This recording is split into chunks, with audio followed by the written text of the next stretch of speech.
Hey, how's it going, guys? Welcome back to my YouTube channel. My name is Georgiman and I'm your friendly neighborhood anime and manga fan. I love all things anime and all things manga, and I'm here today to talk about Jujutsu Kaisen Season 2 Episode 8. So, what did I think about this week's episode?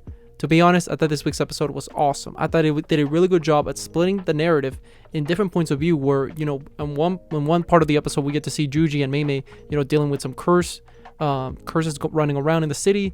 And in the other side of the episode, we get to see pretty much Gojo and how he's dealing with the situation in Shibuya, where all these people are being trapped inside of the bell. And lastly, but most important, we get to see also the curses that have been aligning themselves with Geto pretty much take the initiative and try to start a fight with Gojo. Now, before I go any further with this week's episode, I just wanted to give you guys a quick reminder to make sure to subscribe to my YouTube channel so you guys can be up to date with all my Jujutsu Kaisen as well as all my anime and manga content that I'll be providing in this channel. It really helps out a lot, and I would really appreciate it if you could subscribe to my YouTube channel. So if you guys could, please subscribe to my YouTube channel. Now, with all that out of the way, let's get into this week's episode. So this week's episode picks up where we left off last week's, which pretty much we see how Gojo, he's dealing with the situation at Shibuya. And we see that he's still, walking around, and he's even stepping on people's heads, like just kind of chilling. And he's trying to, trying to decipher the situation that's happening at hand. And we see that he's just kind of like, okay, so I'm obviously, this is kind of a setup. In some regard, this has to be a setup, because why else would they make a bell that, sorcerers cannot come into, and, except for pretty much trapping only human beings that are just not, people that can use curse energy, but they allow me to go in. So this is precisely a trap, and that's something that I think is a very given. I think Gojo is very smart, especially as a combatant. And I think that he was able to decipher this almost instantaneously. And I really like how we got to see in this week's episode how Gojo, he is very intelligent. We know that he's the strongest in the verse, but he's also a very intelligent foe. So I just liked to and appreciated that scene where we get to see Gojo just kind of put everything together almost instantaneously. But following along, we see that what's happening as well is that we catch up with Juji and Mei's squad. And all that they're doing is pretty much providing backup to Gojo. And what we see is that we also get introduced to Mei's little brother, which, by the way, this little kid was so annoying. Like, oh my god, this dude, hated him. Just he was the worst, right? But we got to see Mei, so they made up. Anytime I see Mei, I get a little happy. I don't know about y'all, but my heart be bumping at 20 miles per hour when I see Mei, And I'm just saying, we all know it.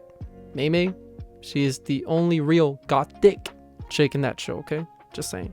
But what we see continuing on is how they're, pursuing this mission, and they're pretty much going to go and investigate what's happening in the subway. And what we see is that they're going, down there, and eventually you see that, they encounter, because Mei has been, kind of, doing some scouting work where she uses her ravens to just get a nice point of view in what's happening in the station. And you see that her ravens have been being killed, like, left and right. And eventually she's like, okay, well, there's definitely curses down there. And what she pretty much breaks down is that there's different levels of, the subway and how the curses are laid out. And we find out eventually that there's even a bunch of humans that have been transformed into curse, like hybrid things, similar to what Mahito's technique is, which we obviously know it's his technique. And she breaks it down where she pretty much says, so the lowest level is where, Gojo is taking care of the situation. The level above is where all this is happening. And as we go deeper and deeper, we'll be able to provide backup for Gojo. And what we see is that, they actually go down there and go, she pretty much tells, like, Juji, okay, there's two ways that we can do this. We can separate, and you can take there, because there's a special grade curse down there. And there's also, all these fodder curses. Now, the question is, I'm going to let you decide. Do you want to fight the special grade curse, or do you want to fight just the regular curses? And, Juji automatically says, no, I'm going to fight the special grade, because he thinks it's Mahito down there, because he obviously has beef, especially after what happened with Junpei. So, it's very given that he was going to take the initiative, and he goes down there. And eventually, as they go down there, we see that they encounter this bug creature, and you see that Juji's like, what is this thing? And, like, he was very disappointed in the sense that he really thought Mahito was going to show up, but instead is this thing.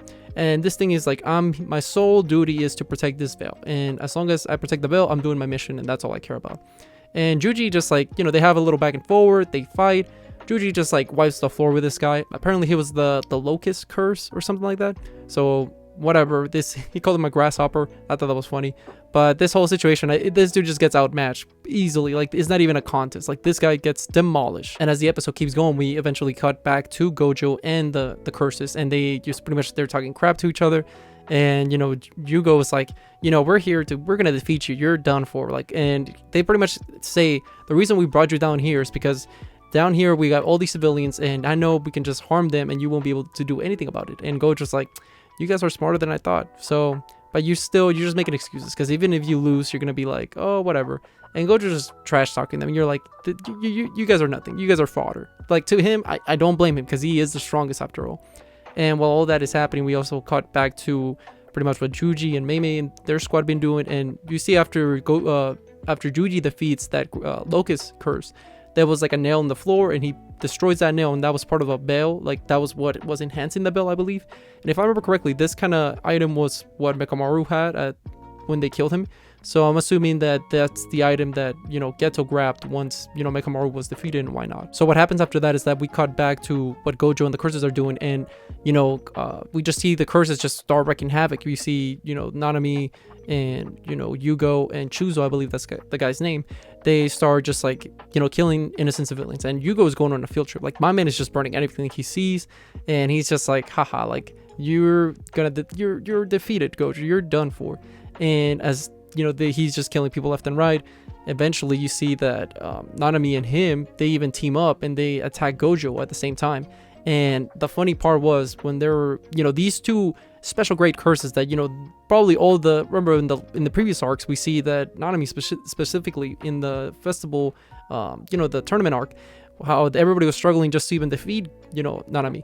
But Gojo just tanks these hits. They're not even touching him. Just like when Yugo fought Gojo, and they team up against Gojo and nothing's happening. They can penetrate his armor, that his little protection force field thing. But eventually they do this technique where it's called like domain amplification or something like that. And if my understanding was correct, it was pretty much that they were giving themselves a buff, I believe, in their curse energy. But if Gojo were to use more defensive thing or open his own domain, people would be trapped in it, like, and they would just die and be squished. So it wouldn't be worth it for Gojo to do that, because innocent people would die. So what he does instead is he jumps upwards and avoids the hit, or he pretty much like gets out of the way. Like he was tanking the hit, but then he just gets out of their way because he realized that eventually they were gonna pierce his attack, or something along those lines.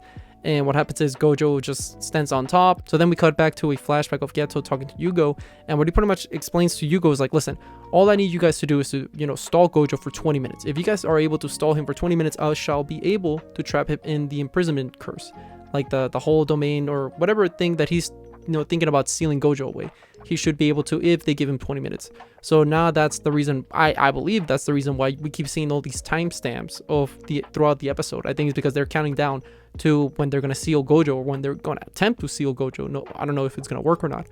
But what happens is pretty much, after all these people are dying, and Gojo really gets pissed off, and he's like, okay, enough of this. And you just see him like looking down at Yugo and the rest of the curse. It's like, okay, I'm gonna go all out. And he takes off his blindfold, and Gojo looks bloodlusted. Like, my man Gojo is about to go off, and if I'm the curses right now, I'm running for the hills. Like, I don't know what I'm doing, because you're facing off against Gojo, the strongest sorcerer of all time, and it's not looking good for y'all. Y'all are gonna get bodied. So what I'm really curious to see is how exactly they're gonna last 20 minutes. I know there's people around, so Gojo cannot go all out, but still, I also know that Mahito is gonna come into play, because Mahito was hiding earlier in the episode in one of the subways, and he was saying that he has a part to play in this whole situation. So I'm assuming that he will join the fight and help the curses fight Gojo. So at that point, it can be even like a 4 against 1, because right now we got that. If I remember correctly, we got Yugo, Nanami, Chuzo, and if Mahito joins in and Geto, that's like 5 people against Gojo.